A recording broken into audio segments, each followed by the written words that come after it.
తిరుమలలో శ్రీనివాసుడి దర్శనానికి ముందు భూవరాహ స్వామిని దర్శించాలి అంటారు. ఎందుకంటే అది వెంకటేశ్వరుడు పెట్టిన నియమం.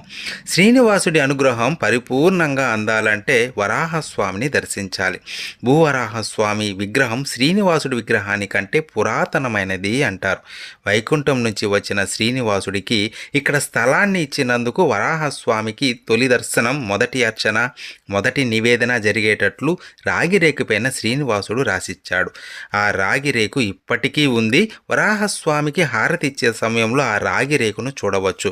మనం ఆలయంలోకి ప్రవేశించిందే ముందు మనకు కనబడేది ఎదురుగా గోడకు వరాహస్వామి పటం. అందులో స్వామి ఎడమ చేతి పైన భూదేవి కూర్చొని ఉంటుంది. స్వామి పాదాల దగ్గర వినమ్ర నమస్కరుడై ఉండేది ఎవరన్న సందేహం చాలా మందికి ఉంది. స్వామి పాదాల దగ్గర అంతటి విధేయతను ప్రదర్శించేది ఆ ఆదిశేషుడే కదా, ఇంకెవరవుతారు చెప్పండి.